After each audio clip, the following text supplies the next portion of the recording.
Hello, I'm Guy Stainer. Welcome to the ABC's special report series on Tasmania's relationship with China. Tasmania relies heavily on China for trade, tourism and international students, but there are warnings the state's reputation and security are exposed.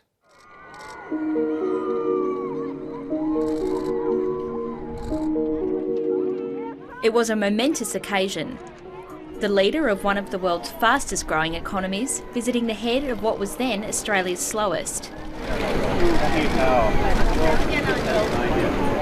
The state's relationship with Chinese leaders can be traced back much further than President Xi Jinping's visit in November 2014. Former Labor MP Doug Lowe was the first Tasmanian Premier to visit China in 1980.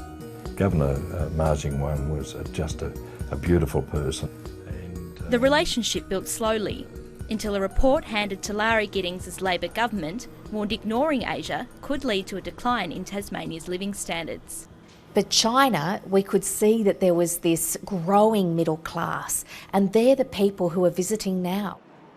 China now accounts for 1/3 of the state's trade, and it's the greatest source of international tourists and students. Business wouldn't grow, jobs would not be created here in Tasmania if we didn't take a chance. But there is serious opposition to Tasmania's ties with the Chinese Communist Party. The leader of the state Greens has long been voicing concerns about China's serial human rights abuses. Just be careful, because we're dealing here with a totalitarian regime, which is irrational, paranoid, misogynist, and apparently hell-bent on some sort of global domination. Others are worried about the Chinese Communist Party's efforts to influence Australian politics. In Tasmania, questions have been raised about donations to the Liberals from companies linked to a Chinese billionaire now barred from entering the country. The launch of a Communist Party-backed organisation in the state's parliament, and a member of that group running for the Hobart City Council. And Tasmania could become sort of a platform for greater Chinese Communist Party influence across Australia.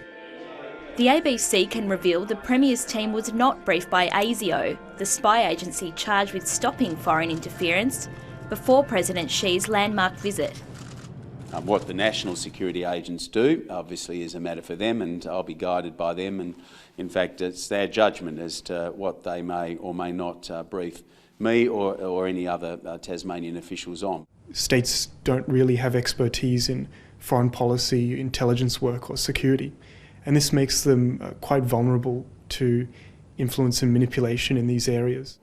The federal government is grappling to ensure it's not too reliant on China without straining relations. Where the state government once made regular announcements about new dealings with China, it now appears to have dialed back the rhetoric. But that doesn't mean it'll risk losing such a lucrative market.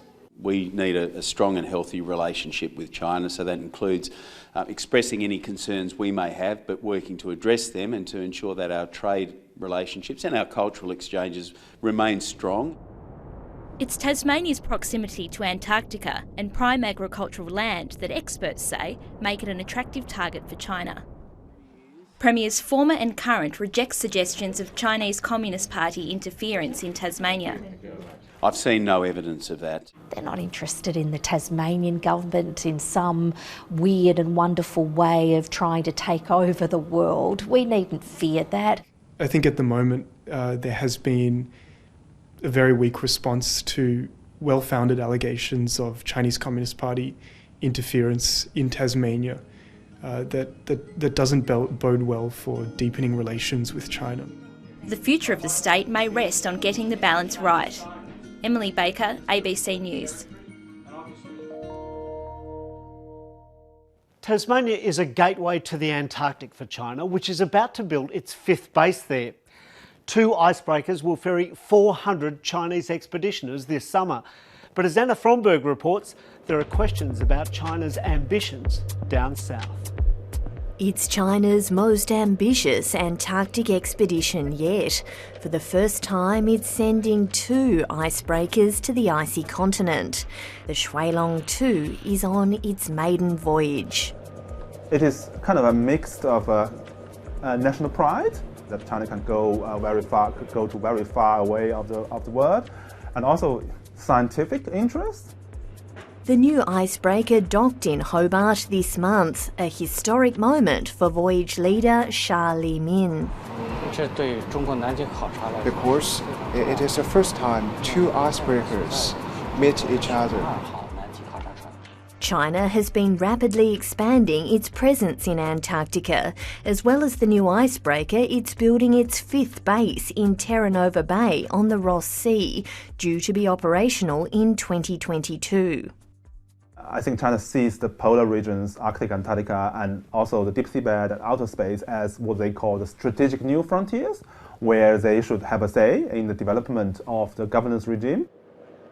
Tasmania is China's Antarctic gateway, the icebreaker's last stop and resupply port. This visit, Tasmanian businesses supplied 11 tonnes of produce and a range of Antarctic equipment. Tasmania has offered them sort of great service and a really good range of capability that they probably can't, or definitely can't get in any other gateway port to the Antarctic. Machinery supplier William Adams has just handed over its 8th Antarctic tractor, the Chinese now a major source of the company's business. This particular machine's worth about $750,000. It takes two guys about 6 months. The 2014 visit of President Xi Jinping was a major boost to the Tasmania-China relationship. It saw the signing of a range of agreements on Antarctic research, tourism and agriculture. Since then, trade has been steadily increasing. This summer, the Chinese icebreakers will make a record 5 port calls in Hobart. Each visit is worth an estimated $1.75 million to the Tasmanian economy. Most of that goes on fuel, with the remainder on food and general provisions. It supports the 850 Tasmanians employed in the Antarctic sector. We sort of have a habit of being modest about these things. We shouldn't be. We are the most important centre of Antarctic activity in the world. Some academics are wary of China's rapid expansion in Antarctica. Earlier this month, it voted with Russia against Australia's bid to have areas of the East Antarctic region declared a marine sanctuary. There's a lot of ambiguity about how it's expanding its footprint on Antarctica and ultimately what its ambitions are in Antarctica. There's been a lot of concentration on ground stations for satellites and the use of Antarctica as a satellite monitoring area, or the ability to use satellites for weapons control. The Antarctic Treaty System, of which China is a signatory, bars military activity. I've seen no evidence yet that any country has used those kinds of facilities for military purposes, but it's always good to have your eyes wide open. Voyage leader Xi Jinping insists China's Antarctic focus is firmly around science. The major focus includes the environmental investigation, the climate change, and its impact to China. Polar governance expert Neng Yilu says Tasmania is in a unique position to monitor China. This is kind of a very delicate balance. Like on the one hand, maintain Hobart and Tasmania's role as a pivotal gateway Antarctic city, but on the other hand, it should also keep a close eye on what Chinese Antarctic expeditions are doing. Tasmania has a fantastic reputation for high-quality produce and food security, and that's captured China's attention and its investment. But it's not without controversy, including allegations of money laundering. As Monica Dadson reports, some stakeholders want the Australian government to tighten its foreign investment regulations. Helen Huang and her husband Kelvin moved to Tasmania a year ago to manage an olive orchard. Because Tasmania, they have a very fresh air, they have very nice water. Yeah, I think that's why they produce a very good product from Tasmania. The couple maintains 400 olive trees, all owned by their Chinese friends. They send the olive oil around the world. 3/4 of the oil we send back to China and 1/4 of the oil we sell in locally. Yeah. Since President Xi Jinping's visit 5 years ago, Chinese investors have bought a Tasmanian vineyard, 6 cherry orchards and the state's largest dairy farm. China is Tasmania's biggest international export market, and the Tasmanian government wants to strengthen that partnership further. The majority of foreign-owned agricultural land in Tasmania is in the far northwest and west coast. In the northeast, about 25% of farmland has foreign interest. Across the rest of the state, there's foreign investment in about 15% of the agricultural land. It's a reflection of the fact, to some extent, that Australian people don't value their food and their farmers the way that other people do. So others are prepared to pay to have the security of our land, our water and our food far more than we are prepared to pay. There's no publicly available information about exactly how much land is owned by Chinese investors. Some people are thinking that the Chinese are buying it so that they can gradually take over the place, but I don't really believe that is the case. They more buy it for security of product to get into China. Chinese investment hasn't been without controversy. There have been allegations of broken commitments in the far northwest and the seizure of 1,200 hectares of northeast farmland amid allegations of money laundering by Chinese nationals. Chris Brown is a beneficiary of foreign investment. He's a share farmer at VDL Farms at Woolnorth in Tasmania's far northwest. The family milks about 1,000 dairy cows for a 32% share of VDL's profits. When we first started, we had ambitions of getting our own farm. We got a small farm at Irishtown, 150 acres, so we've just sold that. We're more comfortable down here. VDL has never been Australian owned, and Mr Brown isn't too worried about more foreign investment. It makes it a bit harder for the average Australian that's coming up through the dairy industry to buy their own farm, but you know, it's the price of the farms now, that's all gone, so it's usually just work for someone that's in the know, and you make good money still.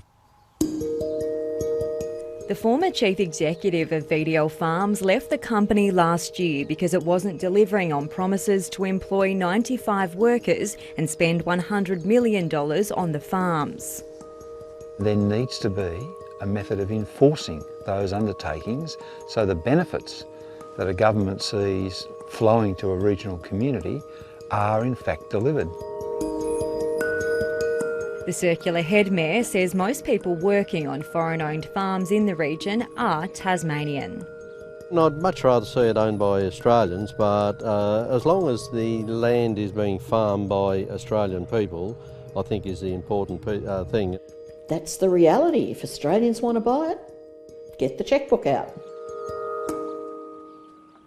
Monika Dadson reporting there. Well, in the 5 years since Chinese President Xi Jinping visited this state, the number of Chinese students at the University of Tasmania has doubled. They now make up about half of all international students at UTAS and contribute more than $160 million to the Tasmanian economy. Despite the obvious benefits, the university now wants greater diversity in its international cohort.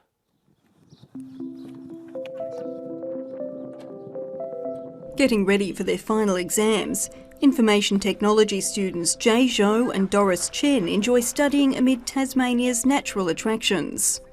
It's pretty nice. I love the weather. I love everything here. It's like a garden city. It's very beautiful. This place is someone called the end of the world. Give me some imaginary space. They're two of more than 4,000 Chinese students enrolled at the University of Tasmania this year.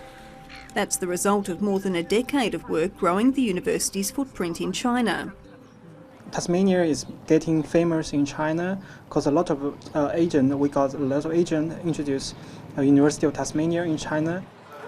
The number of Chinese students at the University of Tasmania has increased dramatically since 2014. In that year, UTAS had about 2,400 Chinese students.